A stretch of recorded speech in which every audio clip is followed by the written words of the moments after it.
Like, we're going to Juarez and we're talking about El Chapo. Hey fuckers, how's it going? Welcome back to the Rock the Boat podcast with your host Ross Burnett. And boy, do I have a podcast for you today.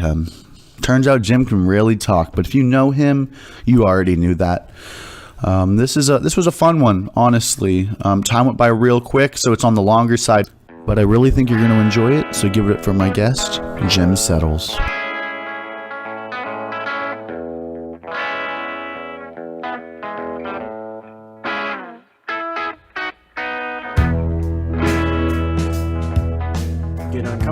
Like, it's not very soothing like it's supposed to be. Yeah, ASMR is kind of a weird subculture I haven't really understood. I also haven't really tried to because I was kind of turned off the first time. I was just like, what is this doing?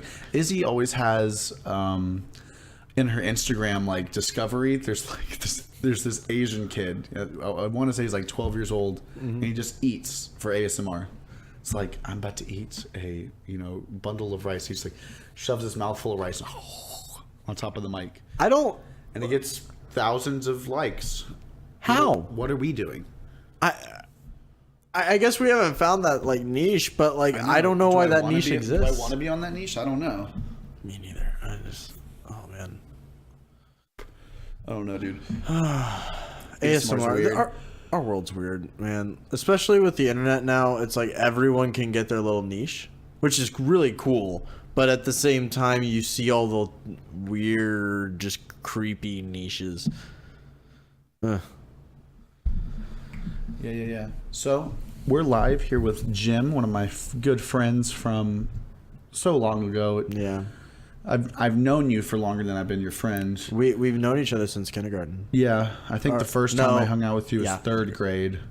Yeah. It was your birthday party. Definitely. I remember I invited you over because you were friends with Eric Hoffpower. CC's Pizza, dude. Oh, fuck. CC's Pizza was a spot. Yeah. They're like, I don't even know where any... I don't think that CC's Pizza's there anymore. I'm not 100% sure. I mean, I'm pretty sure the last time I ate CC's Pizza... No, I ate CC's Pizza at school. But... I ate CC's Pizza really high in fucking high school, and it was scary. Like, the fucking waiters knew, and they were just, like, staring at us like, what the fuck? Pizza's not that good. Cinnamon rolls are still dank every time. See, have you tried their fucking Alfredo pizza, though? Yeah, it's pretty good. It's the mac and cheese pizza, too. Wait, which pizza? The mac and cheese pizza. Ooh, White sauce, cheese, macaroni shells. Pretty good. Pretty good. It is pretty Trying good. to make sure our levels are still hitting the green. Looks like we're doing good. Well, that's good. Yeah, because last time it was all over the place. This is podcast number 5, I think. This will be the second one on the YouTube page. How many hits have you gotten? I haven't looked in a few days. I sent Nick the link, but I just sent it because I had it saved. I'm probably guessing in between 30 and 40. Okay. Because, I sent it out to a good amount of people. Okay. Because everyone was just like, holy shit, I want to see it. I want to listen. Yeah, and then no one gets past like 10 minutes because they don't realize. A lot of people don't listen to podcasts, and the long form conversations are what interest me the most. And so I'm actually on the small end of the long form. That was an hour and a half. That's not really anything for a lot of these mega podcasters. Oh, yeah. Where Joe Rogan's doing 3-4 hour podcasts, which is insane. Oh my God, I couldn't even imagine. Yeah, like I think he can do that now, but I think if you look at his earlier ones, he couldn't do that. It's something you grow into. Yeah, for sure. Like, but a lot of people couldn't get past 20-30 minutes though. Oh yeah, it's hard because the thing is that like a podcast is almost like forcing a conversation. Now, if you're good at that, it's great, but if you can't just like keep a conversation going naturally already, it's very hard to just do it in a forced form. I don't know. Well, that's why, Jim. That's why you're gonna be my best guest. Really? Thank you. Out of everybody else, we can talk pretty well. Yeah. Well, what if Barack Obama comes on? I mean, I don't think I'd have that many questions for him. I think he's a little higher caliber than what I'm gonna be needing. Oh yeah. His questions are gonna be, or his. Everything he knows, I don't know anything about. I don't even know what type of questions to ask. You know, there was a. Have you ever seen comedians in cars getting coffee? I've seen it on Netflix. I didn't watch it. It's pretty good, and it's really cool to see Jerry Seinfeld just naturally interact with other comedians. However, when Barack Obama was on, you could just see the intimidation that he was going through. He was the most powerful man in the world. Oh yeah, and he just exudes this like powerful charisma. It's like scary. I don't know. Yeah, I don't know what I would do if I was in the same room as him. There's a list of people like that where it's like I've put them on such a pedestal. Oh yeah, that being in the same room is intimidating. Oh, exactly. Well, they are on a pedestal, man. Like, think about Barack Obama. He's like, but dude, they're technically just people. Technically, like they're technically just humans. Well, there's a reason why they called fucking emperors in Rome like gods, or better yet, fucking ancient Egypt. They thought of themselves literally were gods because they just controlled overall, like everything. They controlled everything. Oh man. It's not that bad today, but it's the same kind of presence. Yeah, dude. Donald Trump is a god, is what you're saying, right? Pretty much. Like, honestly. like, not all gods are good. No, they're not. There's very evil gods.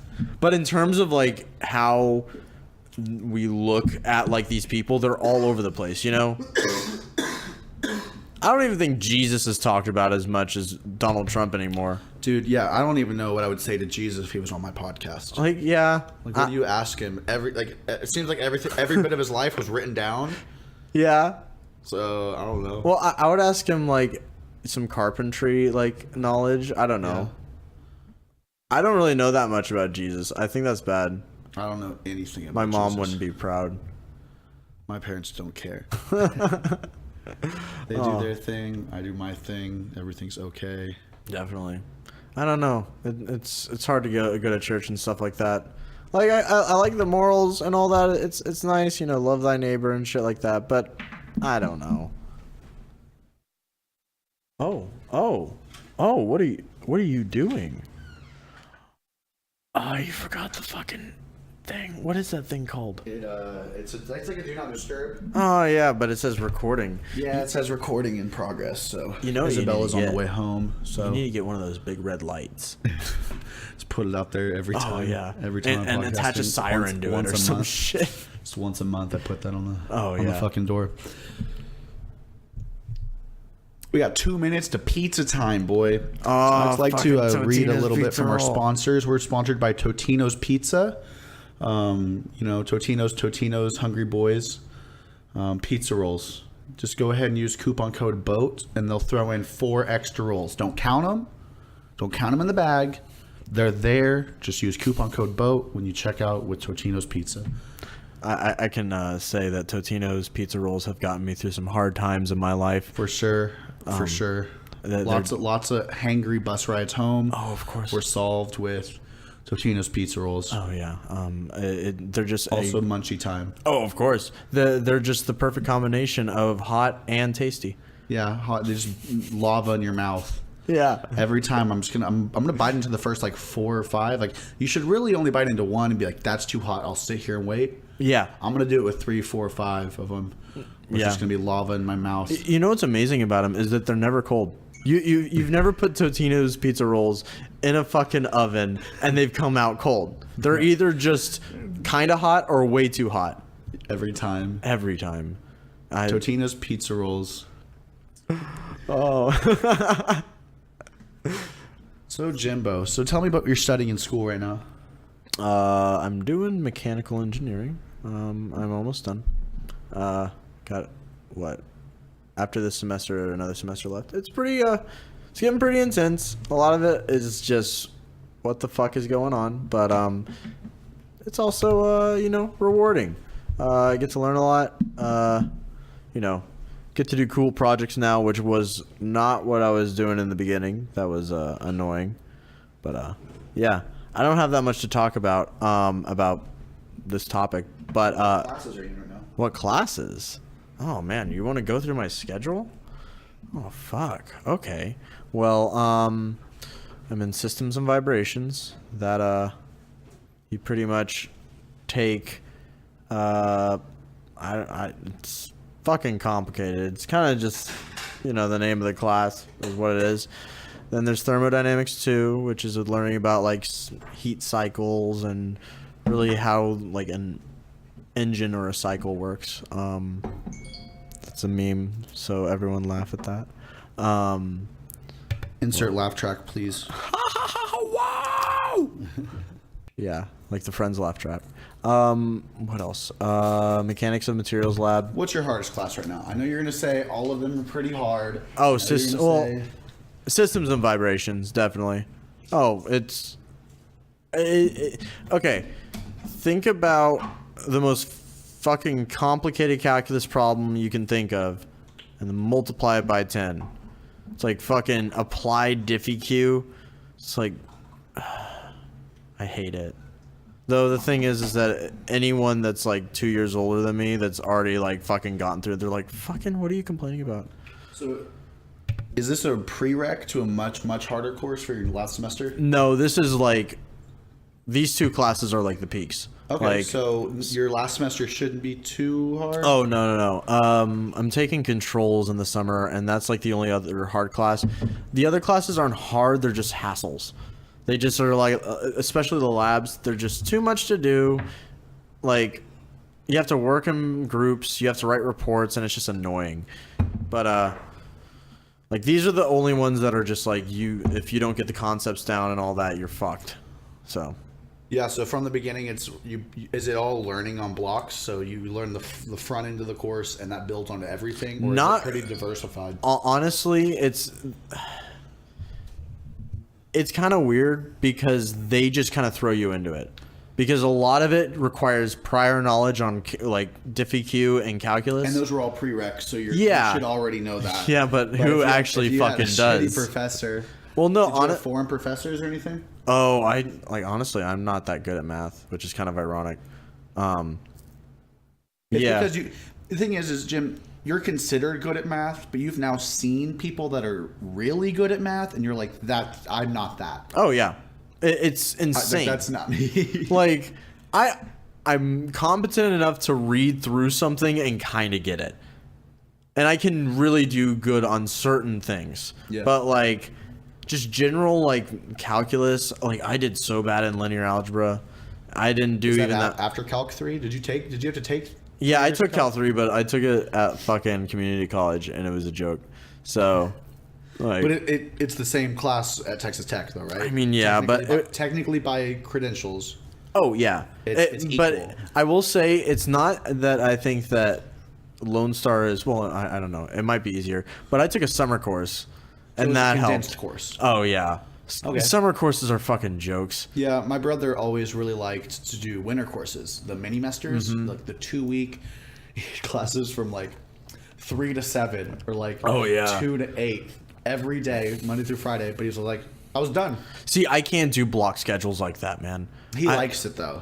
He's an interesting. Every time I've done block schedules like that in a semester, I do not do well. So you need breaks or what? You need either breaks or I disperse it throughout the week. Because a lot of people, what they do is they're like, I don't have class on Friday or some bullshit like that. But they'll stack everything in like Tuesday, Thursday or some shit like that. And it's like... You couldn't do that. I would blow my brains out. So you're okay with having classes on Friday? Yeah. Of course. What are you really doing on a Thursday night? Well, it's... fuck you. But... I didn't mean it personally, man. But it's more that it's just kind of like a work week, you know? You wake up fairly early. Yeah. Go do your shit. Do other shit in the afternoon. Are all of your classes in the morning? For the most part. I have a couple of afternoon classes, but they're early afternoon. Yeah. I had one guy that really liked evening classes. Oh, yeah. I hate those. I was just confused by that. Oh, yeah. I was just confused why he wanted to do that. Well, I don't even know if... Well, sometimes they actually do choose. The higher level professors always do choose, but like... The lowerlings, they just kind of get, like, the TAs and shit. This is your block. Yeah. Schedule classes. It's like grade papers and shit. You know what's cruel in my systems and vibrations class? What? He only grades one problem. Out of the whole thing? Yeah, and there's like, a random one? there's like 15 problems. And so you're kind of, it's like... That's pretty cool. It's like, he knows that all this fucking shit is way too hard to grade because it's like... 2-page long proofs, price. or what? It's not proofs. It's like just doing a lot of calculus. You have to rearrange equations. You have to fucking do Laplace transforms. You have to find transients and wonderful things. So what's like the major pitfall for most mechanical engineers? Like what is the, because I mean, obviously they get weeded out. Yeah, but of course. It's generally in the front end where people just change majors, or is there like a class that eventually just takes a lot of people out? It depends on the class. There's a lot of classes that do take out people. Like that, I think that there's a difference. There's like this big wave of people dropping out, and then ever since then, there's just like this. It's almost like a trickle. Okay. But so people are even like I had a friend that got to his senior year, and then just said, I don't really want to do engineering anymore. He's gonna go home. And he just went home? Yeah, he just went home. The thing is, he still has a credit, so he can still go back, and he won't have that much school. But he did it. It's like a lot of people are just not wanting to do this, especially since they're getting to the harder classes. But the ones that really kick people out are the early science courses, like physics, Cal 2, general kind of things. Okay, so the first real kick in the nuts college class. Yeah, those freshman courses. And then in sophomore, people get hit with like statics and thermo. Okay. And those hit. And that was hard for you too, right? Thermo? Thermo was very hard. I really want to learn thermo, and it's really fascinating to me, but it's very difficult. Did you have a bad professor, or? I had a very bad professor the first time. I did take it again and got a really good professor. I got a B in it, so yeah. And it's grade replaced, so. Nice. Yeah. It's not anything to brag about, but No, dude, that's better than I did. I'll tell you that. I mean, yeah. I'm not going to say my GPA on air. Yeah. But it's not good. No one would be proud to take that home to their parents. Oh yeah. There's some people even now, like I count my blessings with my GPA. I'm not going to say it, but count my blessings with my GPA because it's not too low but not too high. I'm kind of middle of the pack, but I'm above minimum requirements. So, well above. You worked hard to get there too. Eh. I don't know, dude. You've sacrificed I could a have lot worked to get harder, there. but honestly, Everyone can. Yeah, that's the problem. You always feel like guilty conscience every time I take a class and I get a decent grade in it, and I'm always just like, I could have the day that I just laid around fucking ate Cheetos and played Crusader Kings. Are you a big Cheeto guy? No, I don't. That's just the go-to What did you actually probably munch on? Oh, fucking cookies. Honestly, What type of cookies, dude? Oh, dude, they were the fucking cookies. They were from a local grocery store, and they were like the baked-in store ones, and they just put them in a package. There was 30 chocolate chip. Oh, 30 cookies. Oh yeah. Well, one time I ate that all in one night. It was a bad night. Honestly, Jesus, I don't know why I did that. Actually, I do know why. We did hot cocoa night here. We made some really good homemade hot chocolate, and we made beignets as well. Mm-hmm. And so it's just sugar on sugar, and I legit had a sugar coma. I couldn't move. I couldn't get up. My heart was beating like crazy. I was sweating. They couldn't get me out of the beanbag. Isabella had to take Tommy home. She was not I remember happy. that. I remember She was not happy, dude. Fucking yelling about that. Oh my god, that was so. Oh, I love Tommy. Right, Tommy, if you're listening to this, I love you. Yeah, dude. But we will sink cruise ships. Yeah, we will. When Jim runs for president. Okay, that's gonna be his first thing. We're just gonna start sinking cruise ships. Not everyone. Executive order. Okay, but we're gonna start sinking cruise ships to reduce the global population. Yeah. No one's gonna miss anybody on a cruise ship. We'll just claim that they're carrying weapons to ISIS, and that will give us cause to sink y'all. So, unrestricted submarine warfare. It's gonna be wonderful. It's gonna be crazy. Yeah. Dude, and out in the middle of the ocean. You just get sunk quick, dude. Oh yeah, and what are you gonna do? Sit out there? You just roll up in the. I'm gonna bitch on Twitter about it. Yeah, everyone's in lifeboats, remember? So you can just roll up, get your deck gun out, boom, just blow up everyone. Yeah, no survivors. Oh too. yeah, but we do it indiscriminately. Just everyone dies. It's not like. Yeah, everyone has to die, crew included. Yeah, exactly. It's just even the qualified pardons. people. No pardons at all. We're not doing it by race. We're not doing it by high or low IQ. We're just killing people. Yeah. God fucking damn it. All right, man. Yeah, dude. So, Jim, if you had to pick Okay. mountain climber or surfer, Mountain climber. Definitely. Because fuck the beach. There's I'd just... definitely go surf. What? For sure. That's not a good... I love the ocean. I've always been a water person. Yeah. Dude, first of all, if we're talking about living there too, Okay. I would definitely live by the ocean instead of a mountain. Hell no. 5 sure. Nah, dude. It's one more than 4 sure. Oh, no. You're completely wrong. The fucking mountains Okay. are like nature's coolest element. You know, what is a beach? It's wrong. just close to water. There's Sand, 70% of the... It has a different climate. But you can get like hot mountains.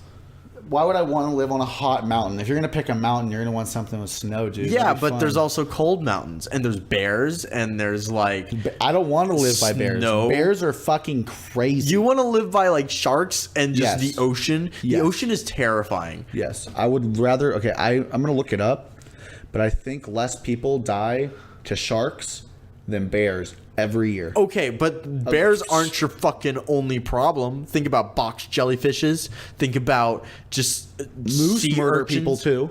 They run into cars and they do murder Fuck people. a car up. But I don't know. I can also take a you gun. can dodge to a the- moose. Bullshit, Jim. I've seen you drive. you're not gonna even. You don't see think the moose. lariat could handle it? No. Oh no, you're underestimating her. Like she'll fuck things up. When are you gonna get a new car, Jim? Like, Ooh, I was thinking after college, but but now you might be going back. yeah, exactly. So I might just honestly, you know, I kind of maybe want to just ride her out, just see how long I can go. What's the last big issue that you've had with the lariat? I had to change out the radiator. That's not. It's not too bad. Honestly, I haven't had any major issues with the car yet. It's all like this podcast is also sponsored by Ford F-150s. there's the next sponsor. Yeah. Fuck yeah. Jim, would you like to go ahead and read for this next sponsor? Oh yeah, so Ford F-150s with new EcoBoost technology makes your cars efficient and wonderful and very cool. Fuck Toyota, fuck Chevy, fuck GMC, all those. Ford is the ultimate in driving machine, and that includes the F-150. It's a wonderful car. Oh man, beautiful, beautiful, beautiful. Shit down. Yeah. Like I could be a comedian. You think you could be a comedian, Jim? When I'm ranting and I'm on a roll, I can do it, but I need to like focus that energy. Yeah. Of course. Oh man, dude. Those Totino's pizza rolls, They man. really hit the spot. They did hit the spot. Honestly, they really did. I enjoy Totino's pizza rolls now and then. Yeah, it's a good snack. It's not the best, but it's pretty fucking good. You talking shit about one of my sponsors? I am not. It's like that. The not the best thing makes it good. You know. Dude, it's made from the best stuff on earth. Oh wait, that's Snapple. Oh, is that our third sponsor? No, we haven't got Snapple yet. Oh. I love Snapples. You can't get all the flavors here. Really? No, because there was some like good lemonade flavors when I was in New York City, and I've never seen them since. We went to this like little cafe every morning for breakfast, and they had like a whole fridge of just Snapples. What? Yeah, never found most of those flavors. I just drink the strawberry kiwi one, the pink one. Oh man, you know, Hits the spot, dude. And now they're not even all in glass bottles. Most of them are in plastic now. Oh yeah, I went to the grocery store like when I was camping, and that sounds bad. We went to the grocery store before we camped, you know, Yeah. to get like food. But yeah, we were wanting Snapple, and we didn't buy them because they were in plastic bottles that looked exactly like glass bottles. That's Yep. the worst. Yeah, for sure. But you know, honestly, them having every single Snapple in New York makes me kind of want to go to New York. Honestly, there's a lot of things that make me want to kind of go to New York. What else do you want to go to New York for? I don't know. Okay, I think part of it is that. Have you been before, first of all? Yes, I have. When I've been did you go twice. last? I went last in high school. Okay. A couple of my friends and family live up there, And also, there's just this kind of feel that isn't similar to any other city in like the United States. Like, I think it's that it's so heavily focused on like people walking around and like, you know, like not that much well, not there's tons of traffic, but there's not, you don't actually fucking like drive. You're always I would hate to drive. I already hate city driving, even in Houston. I hate all the one-way roads. That's actually one of my biggest fears in life. Really? Is to horribly fuck up a traffic law and get myself or someone else murdered. Oh shit. Like, really scared of that, dude. One time in high school, I drove the wrong way on a one-way street. Luckily, this like street cleaner guy turned me around. It was in Galveston. Oh fuck. And I was freaking out, dude. Oh fuck. You know that's like, what do you even do? I've seen in the same week, this was maybe a month ago, 2 separate cars going the wrong way on the freeway. On 99, the big loop around Houston. Jesus. They were coming out of the on-ramp. And there's people honking at them like they don't already know that they fucked up. Like, just get out of the way and let this fucking stupid retard come off the wrong way of the highway. I swear that Houston kind of terrifies me in that like everyone drives like they're the best driver in the world, so they fuck everyone else up. I drive pretty slow now. I don't really speed at all. I think part of that is because of podcasts or audiobooks. When you're listening to jamming music, you don't even realize how fast you're revving the engine, how fast you're going. Oh yeah. But like, I don't know. After I got a good warning the last time I got caught speeding, and so you're just laying low. Yeah. Like honestly, one time it was the fastest I've ever gotten home from school. I fucking listened to Rage Against the Machine the whole entire way there. Like Bulls on Parade, or like on repeat or some shit.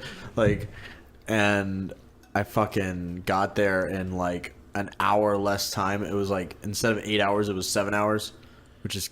Yeah. And I took that fucking Lariat at like 90 miles per hour the whole fucking way. Oh, man. She's endured a lot.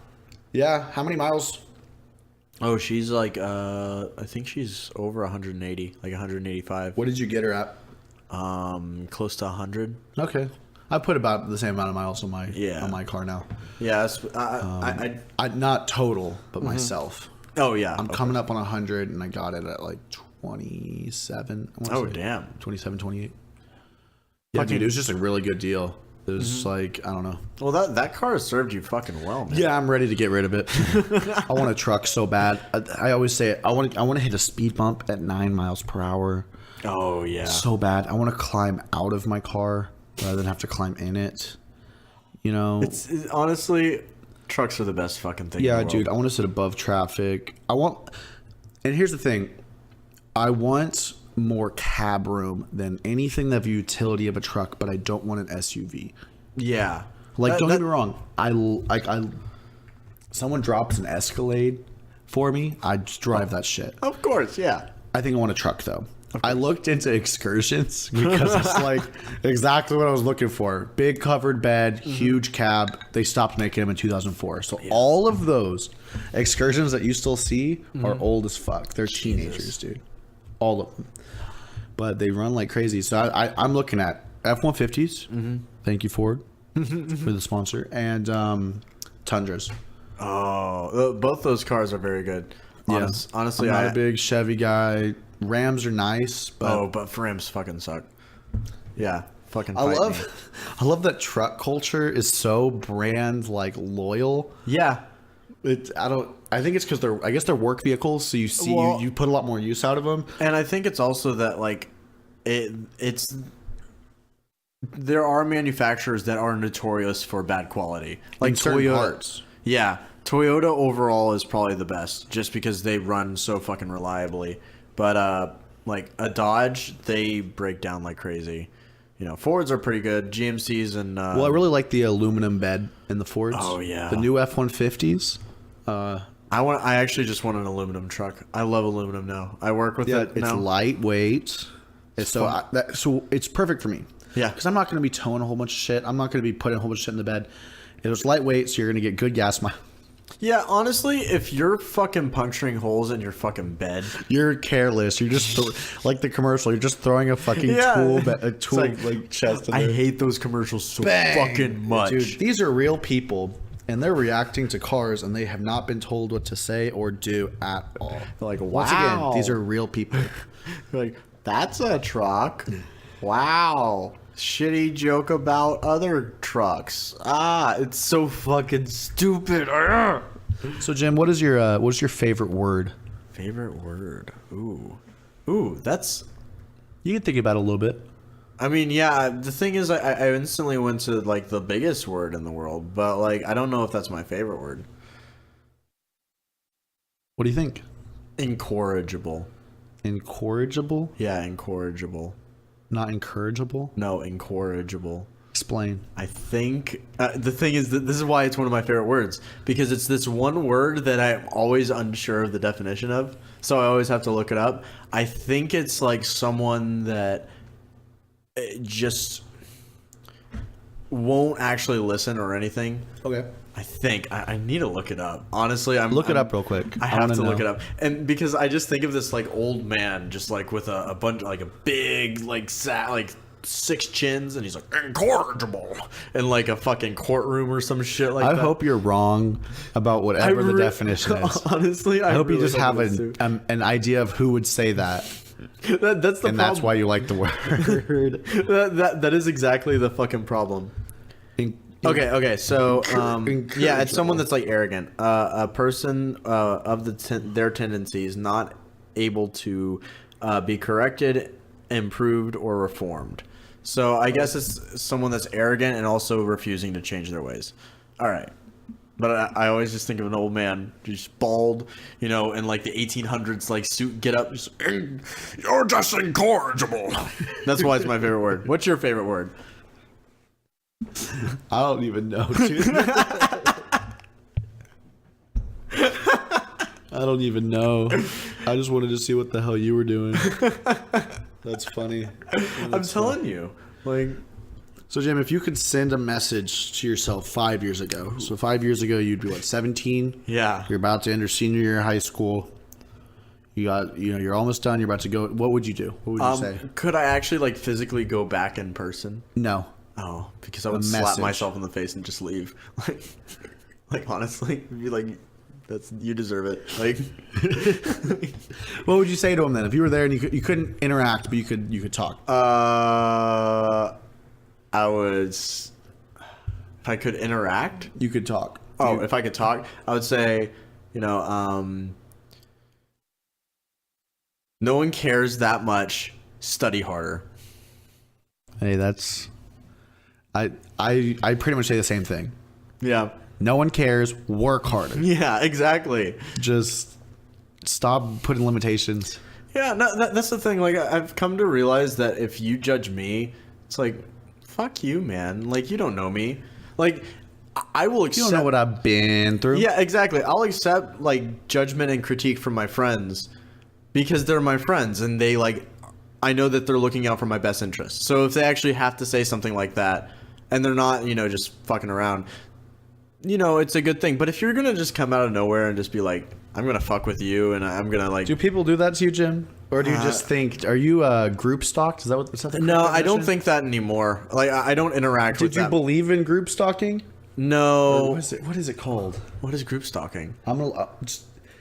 So pretty much what it is it's the belief that you are being followed by an entity or a collective of things. So it can be as small as you think that person that cut you off did it on purpose. Oh. And that every bad thing in your life is happening for this reason. Oh, okay. It's like schizophrenic or something. There's actually a group of people that they've kind of banded together and made this I'm looking it up real quick.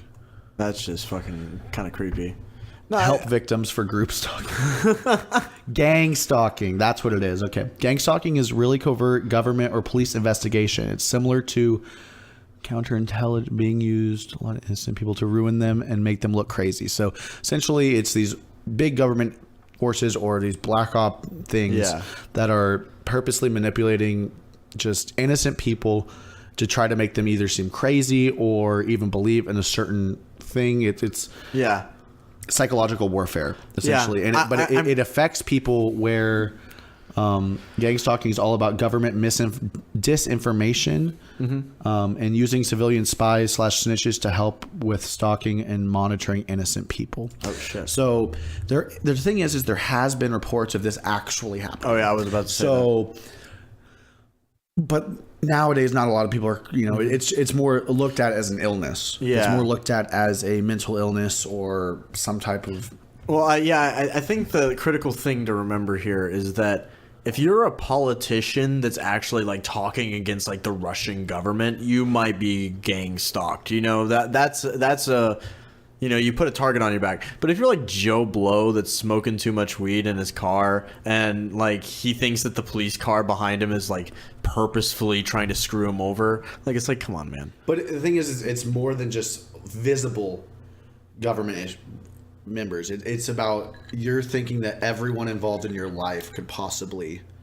That's like schizophrenic. That's like paranoia. Put it on a coaster, Savage. Oh, sorry. I live in the country, and how many table rings you got? A lot. I haven't stained my desk yet. After the last party, there was rings everywhere. You need to just put a tablecloth on. I want to just get a glass tabletop. Ooh. They're a little bit expensive, of course, but they're nice. But here's the thing: is this table's modular. It has a leaf in the middle, so you can make it longer and shorter. So what size would you get? Yeah, exactly. So I'm telling you, tablecloth. It's cheap. You don't have to put it on when you don't need it. You can't play Pong on a tabletop. It would bounce weird. Oh, that's true. It bounces decent on glass. That's true. You could get like a special type of tablecloth, like fucking I don't know. Like that really cheap plastic shit that you get for like birthday parties. That it would probably not like fuck up the ball too You'd have much. to make sure it's taut. You have to make sure it's tight oh yeah, all the of way course. Around. Well, that's why you put the drinks at the end. Jimbo. Oh, so yeah. what are you bad at, Jim? What is like? we know you're good at stuff. Like I'm very bad at like a lot of things, like skiing. I'm terrible at skiing. I've never been skiing. I've been skiing one time. Okay. When I was very little. All right. I remember two things. One, my doesn't matter. Okay. Family friend threw up in the car on the way there, so it's just like I was already not having a good day. And then I hated everything about skiing. So those are the two things I really remember. Okay. Well, all right. A better way to frame the question, I guess, even though you asked it, but like. I also don't like skiing. Oh, I've never been skiing. Our family's not skiers. My dad tore every single ligament in his knee the last time he went skiing. And shit. Every single one, dude. Oh. If it had twisted, so his foot like twisted around, the ski planted and twisted his foot. Instead, if it had done like, I don't remember the exact degrees, but a little bit more of it would have broke his artery in his leg and he would have had it amputated. So in his, I think it's his right knee, it's all cadaver. ACL, MCL, patella, everything is all dead guy. I'm assuming dead guy. I don't. Does female knees or those work? I don't know. Depending on the female, I guess. Honestly, I don't know that much about bio. That's one thing that I'm bad. Another thing I'm bad at is biology in general. I just didn't like biology. Like honestly, it's like it never interests me. And also, there's just way too much minutia in it. There's just way too many like little things. It's like. This is a grasshopper and it's poisonous, but this one's not, even though it looks exactly the same. You can tell by the way it is. You can tell by when it bites you if you die or not. Yeah, exactly. Like, there's so many things in biology that are just like, you have to learn it for like a million years to actually get it down. Yeah, dude. I respect people that are in biology. Oh, of course. But... It's just not important. For me. There's a lot of things that aren't for me, though. Yeah. Especially now that we're getting older, it's like just start focusing on the things you like and you're good at. Oh, yeah. Don't even worry.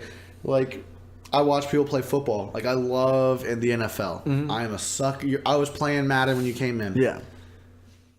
That is not me. That will never be me. If I restarted my life, I wouldn't make it to the NFL. Yeah. I don't have the drive. I don't have the genes. Just that. If I re-rolled my life, I wouldn't have the genes for it. Yeah. What position needs this? I'm not tall enough to play pretty much any O-line, and I'm hella not thick enough to play D-line. Hey, you could be the coach. That's true, and I have thought about that. Being like a Pee-wee coach, that'd be so fun. Well, there you go. I would love to do that shit, dude. Well, you just need to get a son or a very butch daughter. Oh wait, am I allowed to say that? Yeah, dude. Oh, Fuck okay. PC culture. All right, cool. It's kind of or just a soccer player daughter, dude. A lot of kickers are females. Yeah. I think the first big team for college gave a full ride scholarship to a girl to play football. Damn. But she can kick like fucking crazy. Oh. So, but I mean, I'm assuming that she didn't make, like even if she's a really good kicker, she wouldn't make like Alabama or something because they want athleticism at every position. Yeah. Fucking Alabama. You know, Nick Saban is the highest paid public employee. Yep, I love that quote. It's like it shows how corrupt the NCAA is and how much money they're making. Yeah. It's a multi-billion-dollar industry, and they don't give it to anyone. Nope. It's kind of sad. And then they fuck people over that are like making money on the side. Dude, it's kind of amazing. Like it's like no one's doing anything about it because they have all the money. How are you going to outlobby the NCAA? Yeah, exactly. And it's there is in the NBA, players are worth a lot more, so they have more say. LeBron James gets paid, I think, like $37 million a year. Like $37 million a year, and he has so much influence, and that's just what he gets paid by the NBA. That's his contract. That's not shoe deals. That's not. I mean, he's in fucking movies now, and so the one and done rule is about to be taken out. We're thinking, one and done rule. A player they can no longer draft straight from high school. LeBron James got drafted number 1 in the draft straight out of high school. And at 16, he was already being told he was going to do that. So why would he waste his time in a college? So, but luckily that rule wasn't a thing yet. So he was able to get drafted straight out of high school. But now kids that are being told at 16, look at you. You're 6'10". Mm-hmm. You have ball handles. You're a great scorer. You're gonna be NBA material, and you know that. And you have to go play for a bullshit school for one whole year, getting paid nothing. There's players that get hurt in that 1 year, and they're worth nothing anymore. Yeah, when they could have already got a 3 to 5 year deal. Mm-hmm. So it's. Now they're LeVar Ball, big name and big controversial name in the NBA right now, is looking to create a league where he will take the top-rated college students or college athletes in NBA that whoever want to be in this out of the NCAA. You'll get paid right out of the gate, and it's going to be like a smaller league. I think it's like 16 teams, but you don't need that many. If you have the top 30 recruits. You don't. I mean, that's so not. So it's going to be like a farm league, exactly. And you can. It's going to be a one and done league. It's going to be these guys more people will play in it, but a lot of these one and done players. Why would they not just go ahead and get paid for the year before they get into the NBA? So they're looking at that. You do have the option to go overseas. Okay. Said you have to do 1 year after high school. Well, is it like different leagues overseas? Or? Yeah, you go play for a professional league. Okay, but not that many players successfully skip NCAA, go to the overseas, and come back and become anything great. Really. It's less competitive. If you are a NBA caliber player and you choose to go overseas, it's less competitive than our NCAA tournament. You're going to see a lot of great players in this March Madness who are going to be coming out this year into the NBA, and some of them make splashes.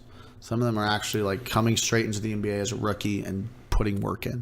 Okay, do you feel the same way about how basketball is structured, like that now you have to go through college to get drafted? Do you feel the same way about like the NFL and college football? It wouldn't work in the NFL. Really? And here's why. Think about a full roster for the NBA is 11 to 15 men.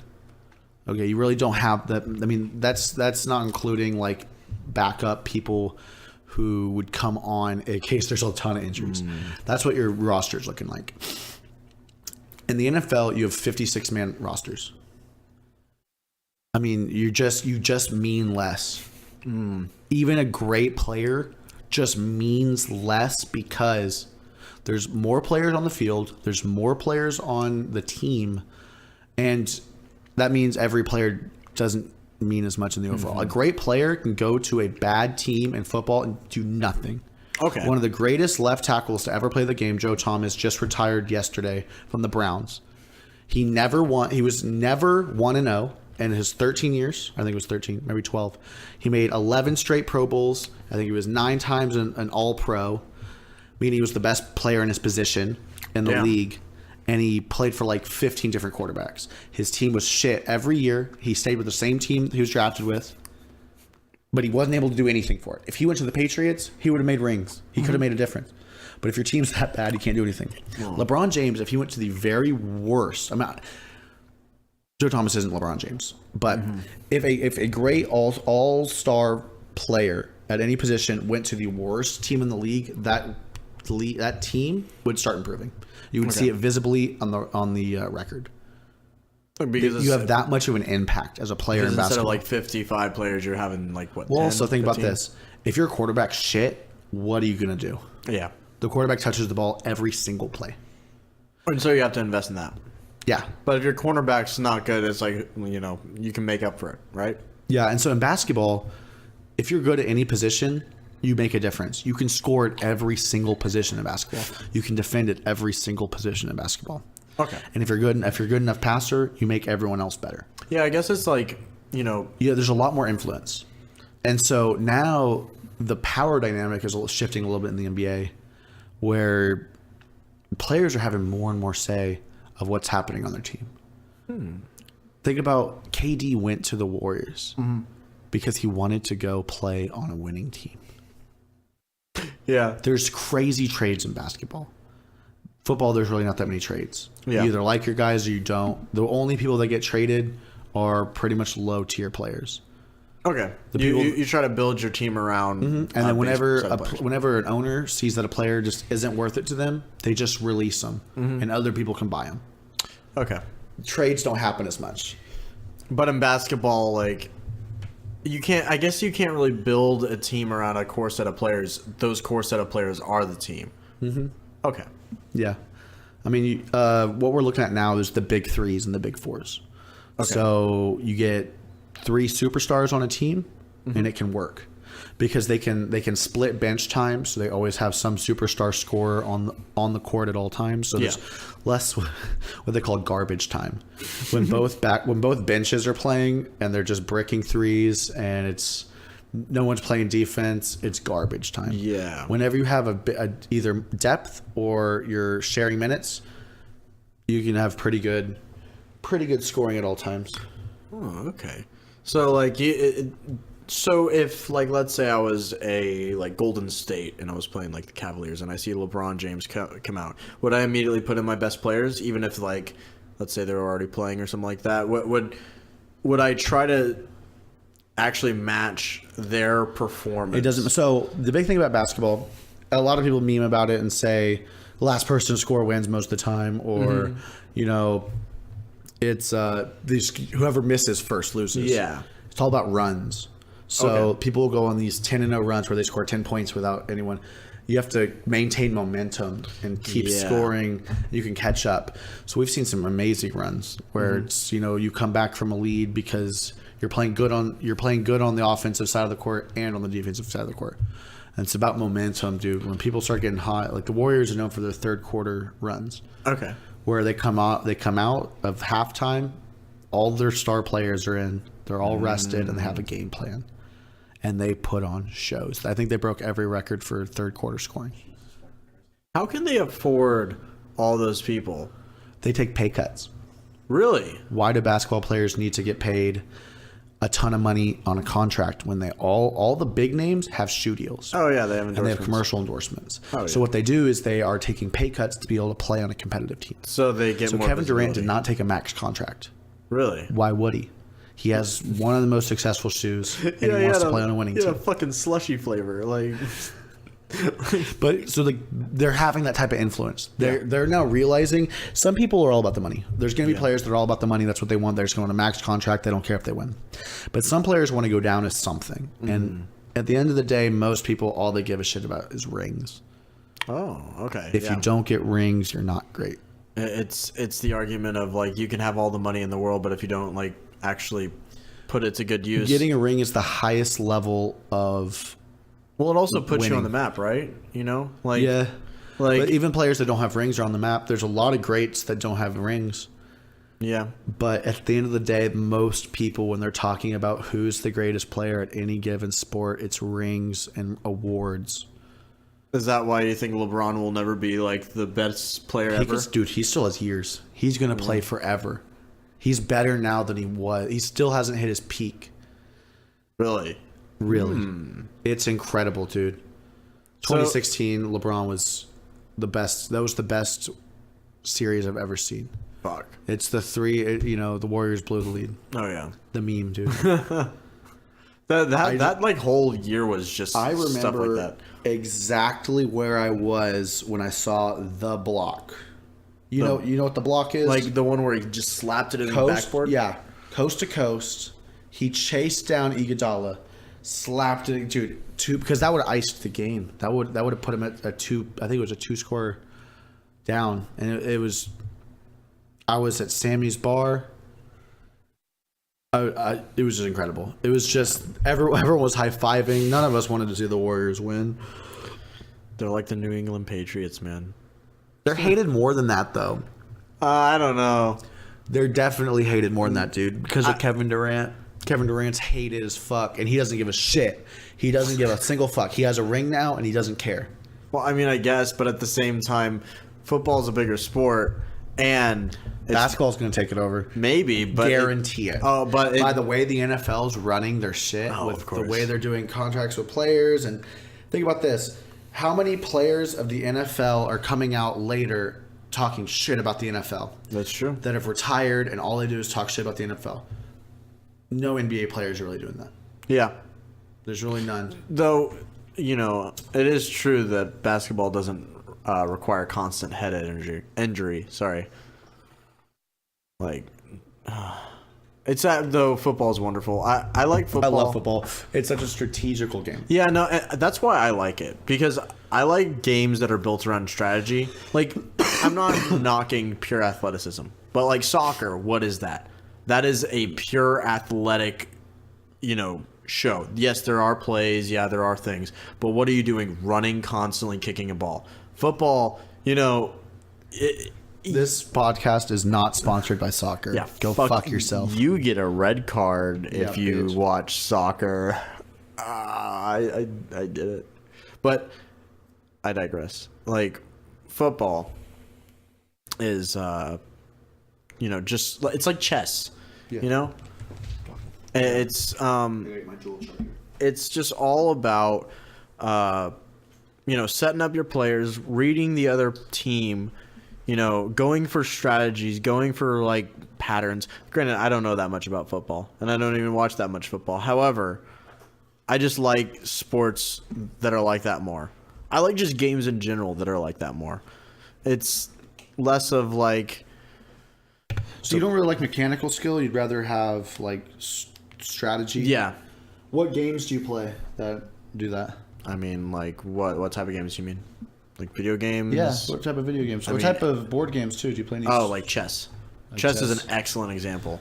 I've been playing this one party game recently. I love it. We actually played it. Secret Hitler. Secret Hitler, dude. I love Secret Hitler so much. It's pretty fun. It's all about reading people. It's all about like looking at someone and just knowing. I am not Hitler right now. Like it's actually so fascinating because it's so. I'm not Hitler. Yeah, it's like just looking. It's actually kind of fascinating how your whole personality actually changes a little bit when you're Hitler. Well, yeah, when you're having to lie constantly, like. And if you're really good at seeing through that, it's like really useful. I don't know. I love chess. Risk is really fun. What else? Risk is really fun. I don't play that many board games though. Neither do I. Like we don't really play board games around here. Yeah, but even like gambling, I don't like blackjack or even though you can fucking actually card count and really actually make it mathematical and strategic, but it's still really based off chance. Even though the game I'm about to mention is too, but like poker is a lot about reading the table, reading other people, seeing how other people are betting. Every game night we've had poker night, we've had 3. I've won. Oh yeah, fuck you, man. Every single one. I got down to the last fucking hand with you. Oh, yeah. And that was, and I remember we did that poker night where winner takes all. That's how we like to play. I hate that. I like. If I play poker again, I'm definitely doing like second seed, third seed. No, dude, second seed just gets our money back then. Maybe that. I would think. I don't know. Third seed gets nothing. I think it depends on how there's not enough. There's never enough. Oh, of course, players, unless you're doing multiple tables. Maybe I'm just a sore loser. You definitely are. Yeah, because I feel great. Fuck you. 3-time defending champ. I mean, it is half about luck, but it's also about skill. Well, it's also risk management, and it's capitalizing on like risk. So last time we played, I played at Jordan's house. I got down early. I lost like my first 6 hands, but I was seeing if the deck was hot. You know, I pretty much went to the round end every hand, and I really had nothing. I was just setting up. You can't trust me for shit. Yeah. And after the first player went out, it started getting kind of even, and I started just pushing a little bit more. Because people started going like, oh shit, someone's already out. I want to kind of play safe. Yeah. Try to get to the end. And when you start playing safe, you start playing bad. You just start losing money. You start bleeding money. Yeah. Like this one guy would kept buying in, see the flop, and then fold. That's what happened with our game is that there was like you gotta see it through. Well, we both had like equal chip mounts, and then like one big hand. Yeah, one big hand, and then the blinds were so big that I just bled out. I couldn't like capitalize off it because I was just those blinds were fucking me over. You have to outbid the other person. Oh yeah. You have to start. But the thing is that when that person has more than you, oh yeah, and you go all in, so good. And you have terrible cards, feels good. Feels real good. I love poker. We played a lot of poker growing up. Yeah.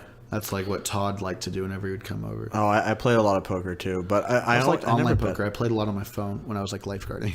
I never played online poker. I always played it with like friends, really like when I was young, but I don't play it that much anymore. Me and my friends used to play it a lot in college, but do you play any type of cards? Do you play spades? Do you play hearts? Do you play Honestly, rummy? I haven't played cards in a while. We used to play a lot of poker, like every. I'm gonna start trying to play cards more. I'm gonna get a good pair of cards tomorrow. Ooh, my parents play Hell. That's what it is. It's like it's spades, but the trump card changes.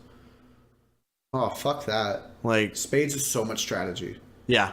I love spades. Yeah. I will fuck anybody up in spades. I don't know. Okay, spades is very similar to Hell, and I'm decent at it. So because you have to guess how many points you get before you play your first hands. Yeah. You get to look at the cards and you can sandbag. And if you go over, it's worse than going under. But and then you can go nil, where you just say I'm gonna take 0. And then there's blind nil. It's worth like 250 points, and that's you don't even look at your cards. And you're just calling it, and like sometimes that's like your last ditch effort. It's your Hail Mary. I've done it, and we won the game. I was playing with my mom, like because we play. It's a 4-player game, so I play with my family and played a lot. But my family plays mostly gin rummy. Oh, I don't even know how to play that fucking game. My parents would love to teach you. Really, it's a big card game. You can play with a lot of people because you play with multiple decks. Yeah. We played with 4 decks once, because it was just I think we had 12 people playing.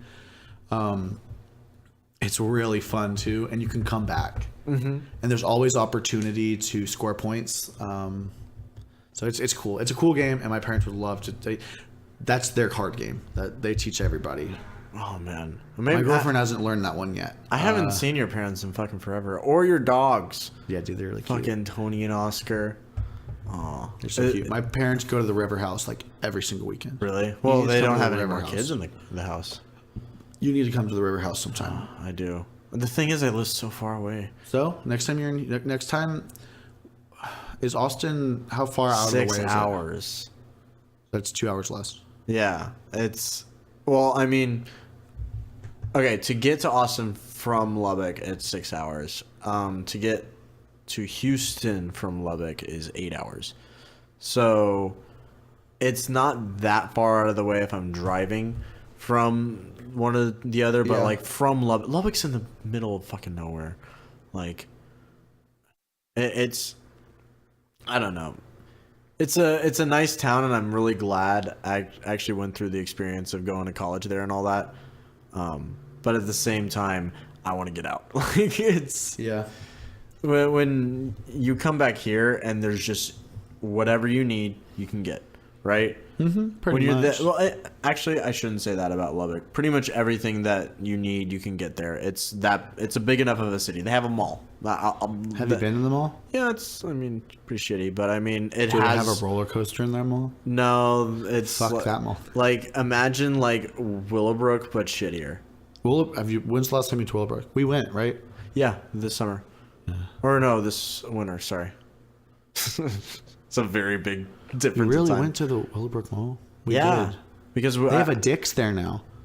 Yes. Yeah, that's why I didn't think we went there. Yeah, it's not that nice. It's like and now Dick's doesn't sell AR-15s. Oh yeah, I can't go there. My AR-15. I got an AR-15 tattooed on my dick. I bought 6 after they were talking about gun control. NRA. I bought 15 subscriptions to the NRA. I bought a Make American flag with an AR-15 on it. Yeah. Oh fuck! My roommate actually said that. He was just like how many guns does he have? I was legit about to buy a gun today. I decided not to because I didn't want to just like drop it in on Izzy, but yeah, I want to tell you her have to first, ease her into it. But I have the money. No, she's okay with it. I just want to tell her before she just comes home and I bought a gun with her. Yeah, of course. I think she wants a little bit of a say in it, but she doesn't know anything about them. Yeah, of course. My one of my roommates just has a pistol. The other roommate has a shotgun, a pistol, and a .22 rifle. Though the .22 rifle doesn't work. He bought it for like $100 at a gun show. They didn't even ID him. Like, that's a terrifying thing. I was just like, he just gun shows are crazy. Yeah, he gave him cash. They didn't ID him. It was like freshman year of college. It was like, what? Yeah. I mean, granted, it was just a .22, but it was a fucking gun. Can kill somebody. Yeah. People with mustaches kill people. Yeah. Well, that's why I get the beard. Yeah, you have to. Otherwise, you'd kill people. Yeah. Well, like, the beard keeps you sane. Yeah, I'm not going to say names, but there's a couple people in our friend group that have had mustaches, and I don't know. You don't trust the mustache? I don't trust the mustache. I think only one person does it well. His name starts with an M, so. And he totally doesn't like it. I know. And we all tell him it looks great. We all tell every time we see it, and then he'll come back like the next day and he shaved it. I think it's because we tell him it looks good. Indecisive, you know. He's a contrarian. Mm-hmm. He doesn't like liking things. Yeah. That's really other people. It's being out of your element, you know. I don't know. Mustaches are pretty cool though. Yeah, dude. What was I just watching that everyone had a mustache? The Eagles documentary. I watched the first half with Trevor. Really? Yeah. We started playing on the record player, and I was like, "Have you seen it?" And then he's like, "No." So I just loaded a quick Keef pull. And we didn't even finish it, and we sat and watched the movie and like didn't talk. It's like a long ass documentary. It really is. Yeah. Well, I haven't seen it, and I don't know that much about it, but I trust it is. You haven't seen it? I thought you showed it. No, I've seen the parody of it. You know, the documentary Now with Fred Armisen and what's his fucking name? Bill Hader. Yeah, I've seen that version of it. That was fucking funny. Have you ever seen that? No. Oh my god. Imagine Portlandia, except all the skits are just making fun of documentaries. So there's one where it's like a Vice documentary, and they're like, it's like two hipsters like, we're going to Juarez, and we're talking about El Chapo. They both have like shitty Is it a mustaches. show? Is it a movie? Yeah, it's on Netflix. It's on Netflix. I haven't seen that yet. Yeah, it's a show. I think it's actually from the same network that has Portlandia. Yeah. It's Fred Armisen and Bill Hader, both from Saturday Night Live. It's a great show. However, each of the episodes are parodying a documentary, and a lot of those documentaries I just haven't seen. So like the ones that I have seen are hilarious, but the other ones that I haven't are just like I don't really know what's going on. Like what There was an Eagles documentary. Well, oh yeah, they made fun of that. Like that was even funny by itself. You should, first of all, if you like the Eagles at all, this is talking to everybody. If you like the Eagles at all, go watch the documentary. It's on Netflix. It's like 3 hours long, but it's split in half. And I didn't realize, man, I'd listened to the music forever, but I didn't realize how much shit happened around the music. Mm-hmm. A lot of drama in the bands. They broke up. They changed members a lot. And so the back half is their reunion tour. So the front half is all about, up until through the long run, the album, and then they broke up, and then they came back with the Hell Freezes Over tour. Ooh. The Eagles will get back together when Hell freezes over. And Hell froze over. Yeah, and I don't know, they still rock. They are. I think they're like one of the only bands to ever go like Diamond, I think it is, or something like that. It was the most sold album of the 20th century. Wow. That's just fucking amazing. Like I'm beating out Michael the Jackson's numbers. Thriller and shit like that. Their greatest hits album. I'm about to apologize to anyone. I'm about to open some Sour Patch Kids, like one of those fucking like 2-pound bags. So just bear with me.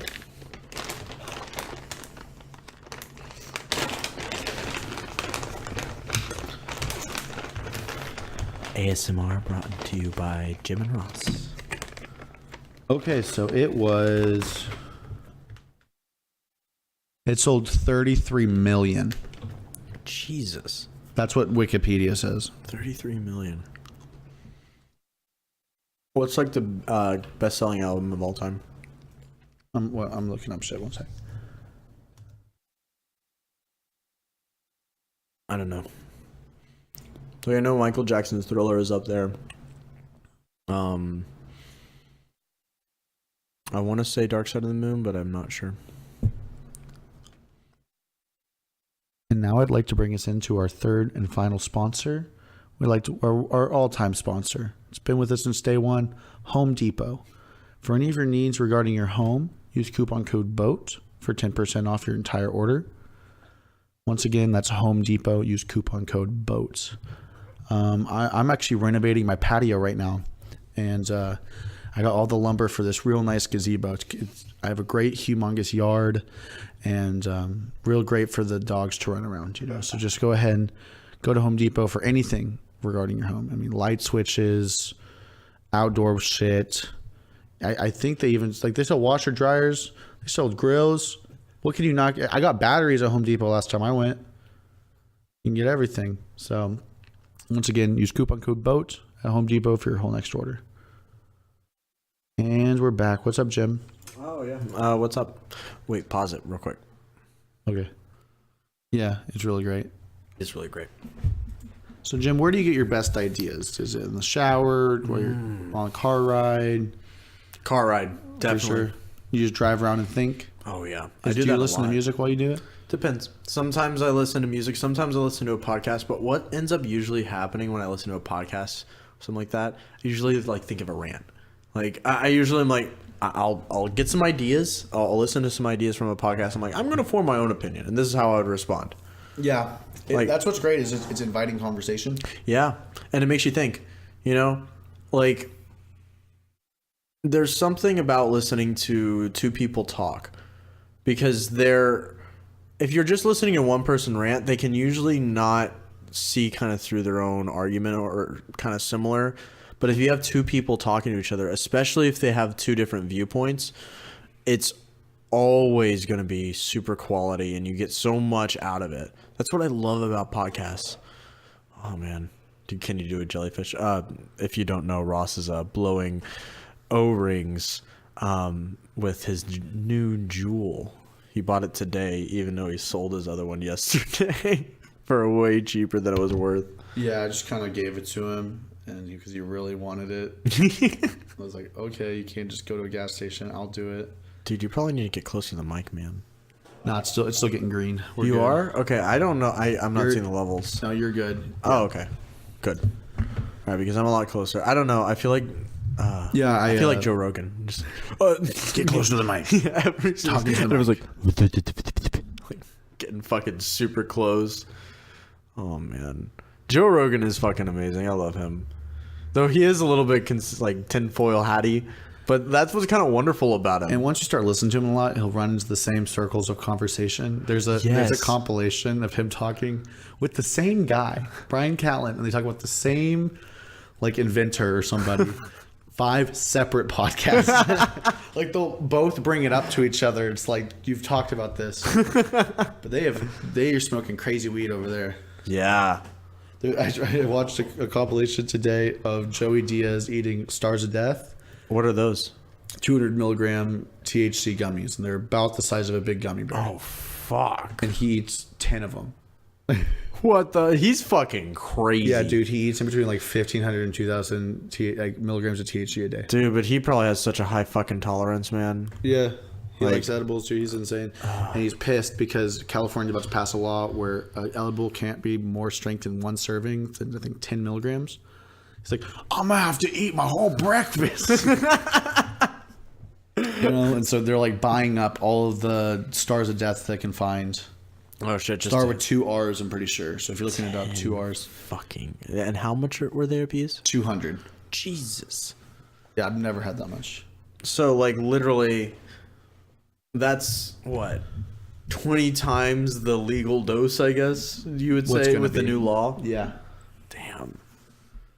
That's like one of those, like, caffeine pills that just kills people when they just take 2 of them. That doesn't happen. But Caffeine pills are pretty cool. Caffeine pills are really cool. You can't take them, Jim. No. I drink so much coffee, though.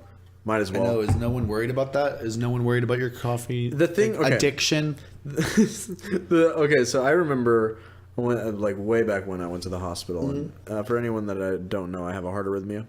So I went to the hospital one time. I think it was for something unrelated. And I was talking about how I like soda or something like that. This was before I even drank coffee. He's like, you shouldn't drink caffeine with your thing. And then I went to my like real doctor, the one that actually like treats me for my heart condition, and he was just like, what the? Yeah, don't listen to that guy. It's just, you can drink as much coffee as you want. It's like, okay, I've been doing that. Fucking cool, I will. Yeah. And you do. Oh yeah, I love coffee. Is that the first thing you do in the morning? Yeah, coffee. I actually don't. Like, I can't really function well if I don't have coffee. Do you have a single cup or? No, I get the bit. Like, I always go to Starbucks and get a 20 Keurig ounce. is no longer one of our sponsors. They pulled. Fuck you, Keurig. So you get a full cup. Do you have one in your room or is it in the kitchen? I have a coffee maker in my room, but we go through a couple mugs. Most of them are mine. I love just that. That's my one thing. You know how everyone has that one collection like stamps or shot glasses or something? Mine is coffee mugs. Do you have a ton of them? Not that many. Like, but when I go to a notable location and I want a souvenir from it, I always get a coffee mug. Did you get the did we go to Lexington? No, into just Texas. No, it was a Texas. Yeah, I still have that coffee mug. Oh, I have it at home. I need to bring it up to Lubbock. Bring it to Lubbock, dude. Yeah. Oh, fuck. That was cool. Even though we couldn't go to the belly of the ship. Yeah. And parts of it flooding. It's an old ass boat. It was listing when we were on there. Yeah. You could like tell that it was just the deck was angled. Yep. Like, oh man. It's still super cool. Can you imagine so that cool. thing going full speed with waves and trying to climb up those ladders and stuff? Imagine if you were like in a battle line or like you were in World War II and that was bombarding a beach or some shit like that. Didn't they launch boats off it? Wasn't there like one point like a little thing? I know they used it. So or no, they drop like floating boats, like landing craft. Yeah, they don't use them for troop deployment. I don't think that. I might be wrong about that. What they usually use, at least the Texas and like those older battleships for, were shore bombardment. So they would like there would be troop carrier ships that would offload the troops and put them on landing craft, but they would kind of sit back and just bombard the beach. Because if you're trying to load troops with 14-inch guns firing, it's not a good plan. Did they ever have planes on it? Yeah, they so those guns have such long range. Like the Battleship Texas wasn't this long range, but like the later model battleships, like the Japanese Yamato and the Iowa class battleships, they could shoot over the horizon. So you needed like a spotter plane to tell like them where to land the shells. Famously in Desert Storm, they brought the battleships back, and they were doing some bombardment, and they would have like a spotter plane, and the Iraqi troops would know what that spotter plane, what ship it was coming from, and they would immediately start like throwing up white flags to surrender because they didn't want fucking 16-inch shells landing on their fucking position. Like 16 inches is huge. It's huge. Yeah, it's like a couple thousand pounds of fucking shell landing on your head with velocity. Oh yeah. Apparently, though, in World War II, the soldiers didn't like those big guns nearly as much as the smaller, like, destroyer-sized guns, because they could just, like, get to a position and fire way quicker, and those 5-inch guns were just as effective. Yeah, so, at some point, you're obliterating things. Yeah, exactly. Like, unless you're, like, destroying a bunker or some shit, like, fucking 125-millimeter shells will fuck you up, so... Yeah. Oh man, fucking that's like one of those like niches that I've always had like a small little fantasy about, like being a naval historian, because like I don't know, there's so much, like it's so regal. It's like the only, I guess not anymore, but like it's like the only form of combat that kind of kept its almost like old world style of doing it. Actually, that's not true. With aircraft carriers, that kind of went away. But like, you know, just battleships going in a line next to each other, just hitting shells at each other. It's just like so weird. It's like two, like, you know, revolutionary people coming up to each other with muskets. Yeah, I always really liked sailing. Like the idea of like I definitely romanticize pirates. Oh yeah. So I love pretty much everything pirate. I think it's really cool. There's something... They were free men, and they decided to just take islands, and then anything that came in those waters was theirs. There's something so romantic about like thinking about an old sailing ship just like coming up to one and just doing a full broadside of cannons, and then all the people swinging over and putting planks on the other side and taking and boarding the ship. What I really like is thinking, okay, when you can see pretty much horizon to horizon when you're on the ocean. There's nothing there. So when you see sails and you know that it's a pirate ship, there was no calling for help back then. Oh, yeah. You would just have to try to outrun it. Mm-hmm. And those pirate ships were crewed by pretty good sailors. And they were pretty fast boats. And they would just follow you. Yeah.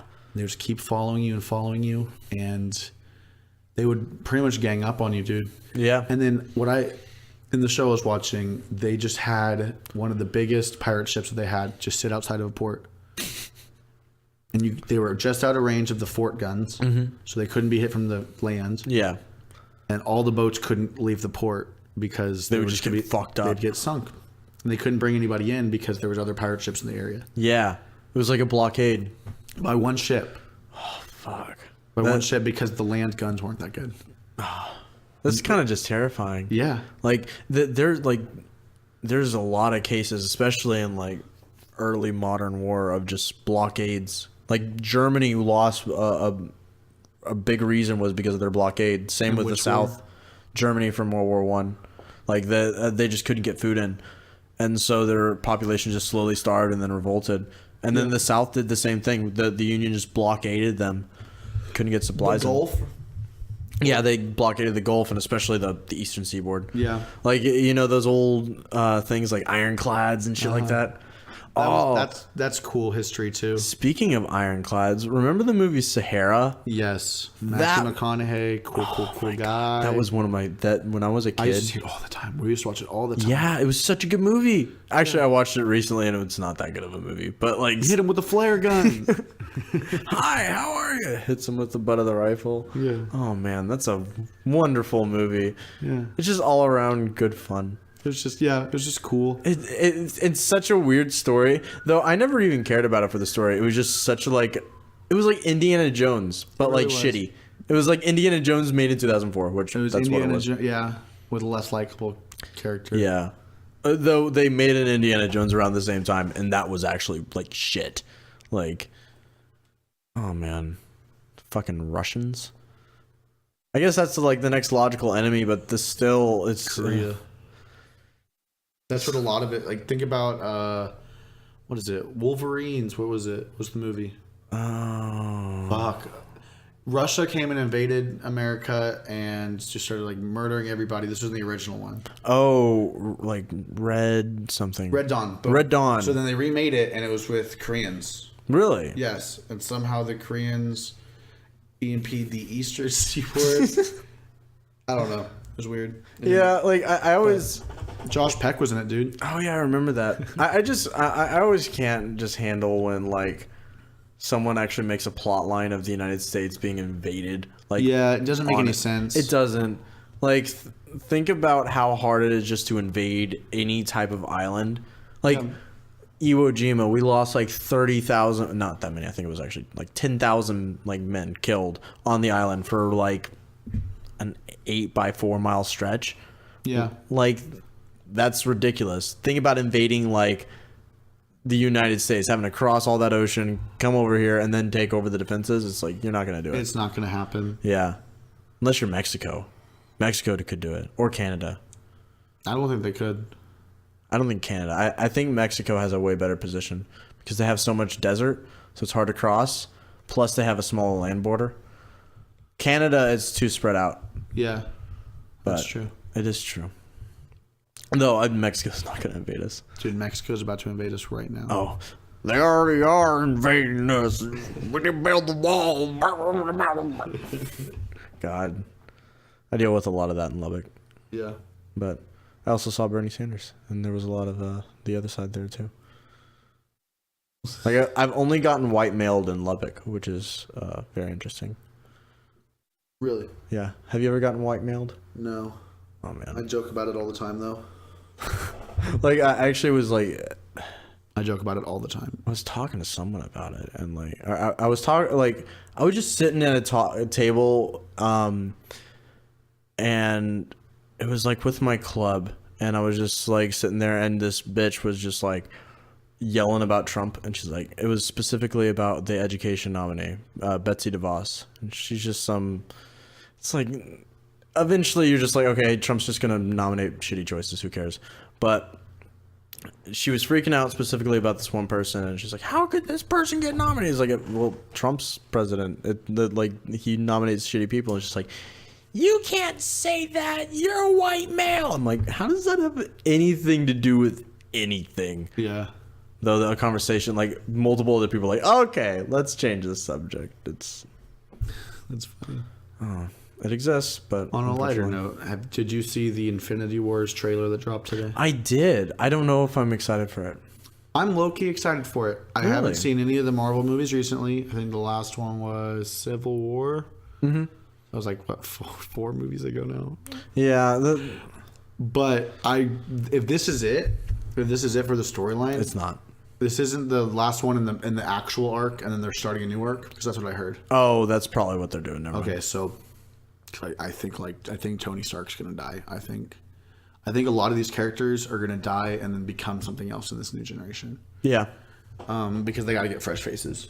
Yeah, and like Some of these actors don't want to be locked down for the next 10, 15 years. yeah, and like think about like Robert Downey Jr. He started that in what 2008. I think it was even earlier than that, like 2007, 2006. Yeah, and it's all the way to 2018. This like, granted, he got a fuck ton of money from it. He's I think the face of the Marvel universe. Yeah, and I think he is the highest paid actor in the world because of Marvel. But at the same time, if you're just doing it, if that's all you are, it's exactly like Tropic Thunder. What was Ben Stiller's character's name? I don't remember, but yeah. Exactly. It's like Rod Speedman? it's Speedman. Yeah, because he played what, Iceman? Or was it? It's something. It was like through 5, and he's like, no, it was. I can't remember. That movie's so fucking booty sweat. Yeah, dude. But I'm excited for the movie. It comes out sooner than I thought, like April. Really? Yeah. They've been dropping April trailers. 27th, I want to say. I don't know. I'm interested to see where it goes. I want to see Guardians of the Galaxy with the Marvel characters. Yeah. I want to see how that dynamic works because that was always interesting. Yeah, I kind of want to see it now. I don't really like Doctor Strange. Yeah, me neither. The thing is with Marvel movies now, it's like, I don't know. It feels like a video game at this point. Do you remember seeing the first Avengers? Yeah, the first Avengers. Oh, that was I liked the first Avengers. I saw it 3 times in the first weekend. Really? Friday, Saturday, Sunday. Wow. All with different people. I want to see it too. I think we saw it. Yeah, we at definitely midnight saw it. with Jake Dyer. Yeah, that was like the first time I ever hung out with Jake Dyer, and we went to the wrong house. We just knocked on someone's door, and they're like, "Is Jake here?" And he's like, "No." It's like, we're 2 houses down. It's like, God. Of course. Of course, I would do that too. Yeah, dude. My aunt one time, when she was trying to visit us when we just moved, walked into the wrong house. She said she walked in and she saw a little girl playing in the living room and a lady vacuum cleaning. And she just, sorry, and just walked out. Oh, man. Can you imagine? Honestly, I can't. I've like walked into a place that I shouldn't be, but I've never walked into someone's house. Have you walked into the wrong class? And it's like, oh, I'm not supposed to be here. Yeah, or I've like walked into the wrong professor's office or something like that. Oh, sorry, I don't know who the fuck you are. Yeah, I usually just play it off cool. I'm like, oh, I'm just like walking. I was just checking you out. Oh yeah, I was just like checking out this class, see if it's cool. Is that cool with you? I did. Well, actually, one time I went to the wrong class and I sat through the whole thing. Did you like it or what was it? It was Cal 1. Like I sat through a whole lecture of Cal 1 again, and I was just like, this is the same shit. I'm in the wrong class. You didn't know? Well, it's calculus. It's the same kind of thing. You didn't realize it was the wrong professor and you didn't know anybody in the class? No, well, okay. The thing is that I'm at such a big university, I'm not going to know anyone in the classes. But like I didn't know it was the wrong class because I don't remember her saying anything about this is calculus 1 or anything like that. But I just like by the end of the lecture I was like, this is all shit I just learned.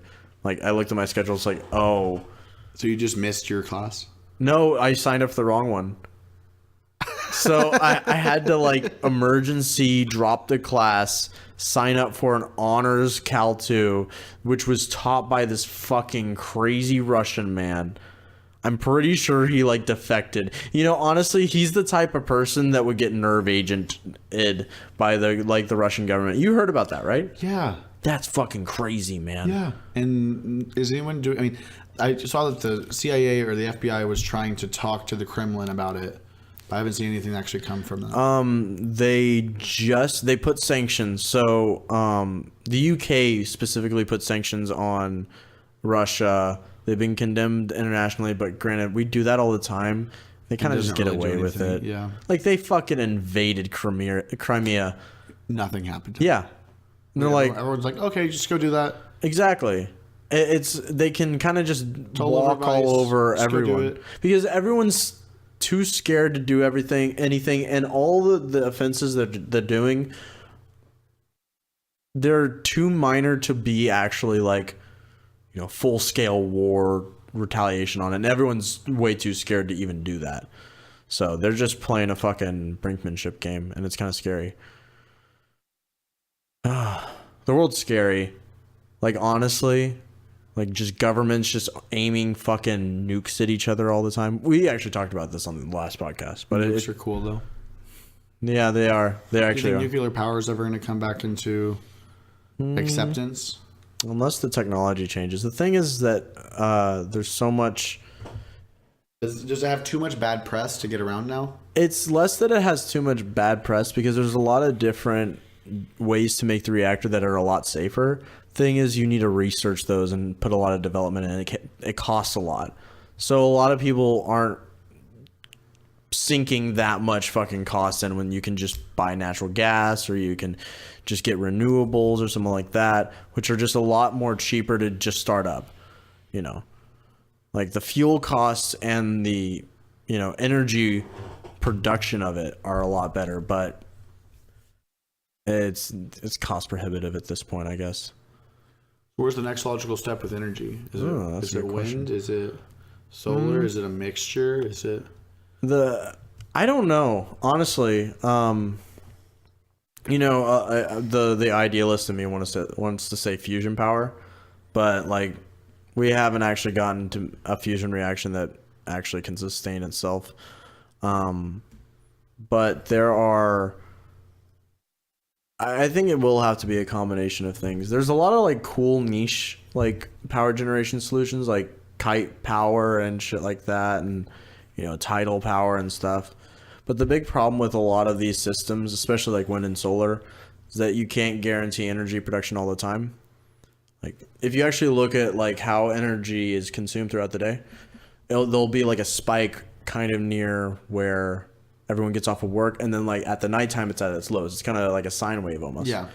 And so the problem is that you can't really guarantee when you're going to produce the power with renewables. So you have to store it somehow, and our storage solutions aren't that good yet. Yeah. They're like Elon Musk is famously, he's wanting to do this. He's doing it through Tesla. We're just making battery stations. There's also a thing called.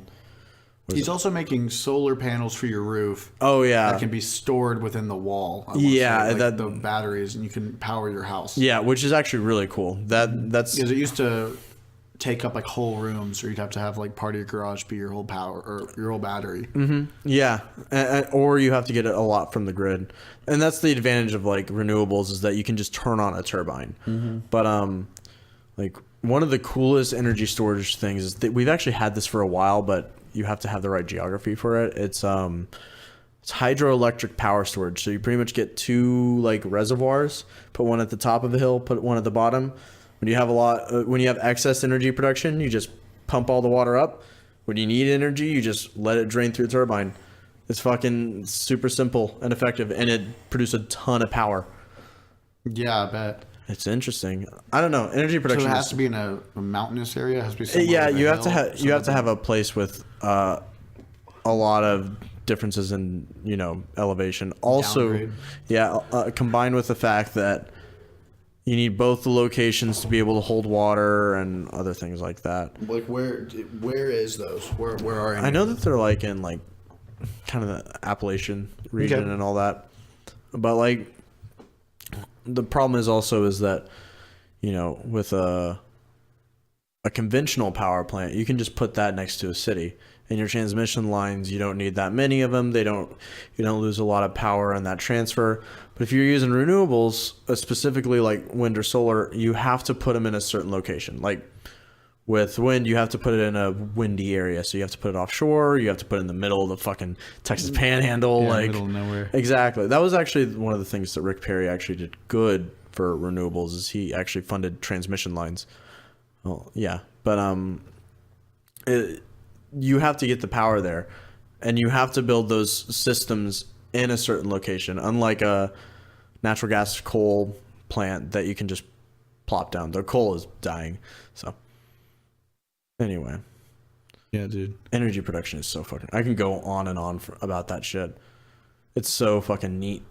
It is just because it's important. It's very important, and it's like... It's the one thing that actually powers our fucking society, man. Did you watch the new Cloverfield movie on Netflix? I did not. You need to, first of all. It was really cool. The type of marketing, the advertising, that fascinated me. They did one 30-second spot on the Super Bowl. Oh. And I at the remember end of that. it said coming very soon, streaming after the Super Bowl on Netflix. Oh yeah, I remember that. And I watched it I watched it that day. Really? Yeah, I was like, I want to see this. This is gonna be cool. And that was really clever marketing. Just do one, like the biggest spot you can buy. You don't need to talk about it for a while. If people are talking about it in the moment, they'll watch it. Yeah. What are you gonna watch after the game? Half the people aren't going to want to watch any post game. Yeah, like, I didn't want to watch any post game. What Undercover Boss or whatever comes on afterwards. So I mean, it was great. But essentially, storyline is the Earth no longer has power. For whatever reason, power's out. Yeah, gas is running out, and so they've made this giant collider in space. It's like a space station, and they're trying to do something with it, like a beam that could make energy in space and beam it down to Earth. I don't know. I don't. Science fiction. They explain it more in the show. Yeah. I don't know. Whatever. Yeah. Shit goes wrong, of course. Makes it pretty interesting. Really? But if energy did go out on Earth, it would be crazy. Well, think about the big reason why. Like, I read something recently that's like in the 1990s, extreme poverty in Africa was like over 60% or something. Now it's like under 30. It's because of the cheap access to energy now. Anyone can get like pretty cheap power, and people can run just like those simple devices that like a fridge. Think about how revolutionary a fridge is. It changed a lot. Being able to preserve food for such a long time, yeah. And like keep things cold, or like a fucking microwave. Yeah, that's huge too. Yeah, in its own type of technology. Or just like heating and cooling. Like it AC. being, yeah, like imagine how miserable it'd be to live here without AC. Yeah, like think about just like the big Middle Eastern cities. Like they weren't big because of their like location. They couldn't survive. Or better yet, Phoenix and Houston. Like when they were like, in the like the 40s, yeah, they were decent, but they weren't big like they are now. With air conditioning, you can live here. Yeah, you can live comfortably. Yeah. It's amazing. Just modern, just everything. Yeah. And it's happening so fast, and it's almost like we don't have enough time to even keep up with it. Like, especially with like social media and shit like that. I think I ranted about this last time. It's possible. Well, I rant about it a lot, but like I'm kind of ranting right now, but who the fuck cares? But like we don't really know what to do with it. Like it's so fucking powerful and it's so fast. People are like latching on to little bits of information that aren't even true, and they're taking it like fact because that's the first thing they see. Mm-hmm. And they're reading it off of something that they think is like I don't even know how to do anything about it. Yeah, me neither. And that's the thing. It's like it's one of these things where you have to ask yourself, is there a like policy solution or a logical mechanical solution that we can just suppress almost like the bad parts of social media, or do people just have to get smarter? And the thing is that the latter I don't think is even really possible. So yeah, people are dumb. People are dumb. Like people are way too dumb. They were. Well, and it's the Men in Black quote. It's a person's not dumb. A person's very smart. They know everything. People are dumb. Like groups of people are just they can't function well. Mob mentality. Exactly. It's a scary thing, dude. It is a scary thing. Just like look at how it's affecting like companies nowadays. If it's the whole idea of if you don't take a position about something, you're automatically on the bad side of it, right? You have to get ahead of everything now. Exactly. Like you can't. There's no catch up. Like a good example is whether you agree with gun control or not. What Dix did was not out of the goodness of their heart. It's not because they saw Parkland, Florida, and all that. It was because they saw that they needed to make a logical decision. They had to make a move, or the whole store would. Yeah, and the thing is that what happened is they completely supported one side and alienated another. Now you could say that they alienated the right side and you supported the wrong side, or vice versa. It's all money. Exactly. It was a complete money decision. It's a complete money decision. How much money does our gun department sell compared to the majority of the store?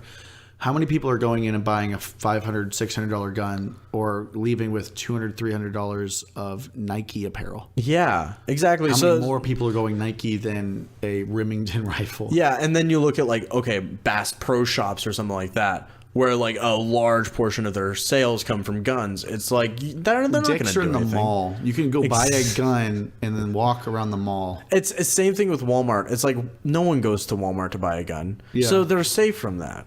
And then everyone applauds them for doing this. It's like, this was a logical decision. It was a complete money decision. Yeah. Everyone in suits sat around with charts and numbers and said, this is what we need to do. And that's an unfortunate just fact of life. Everyone likes this idea that people are idealistic. No, people are driven by money and power.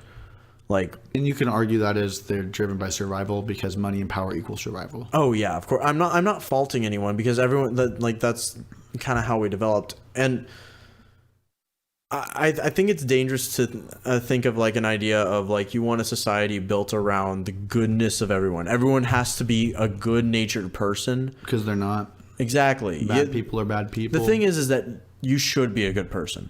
I'm not saying that you shouldn't, but the thing is that just the nature of society in general, you can't count on that.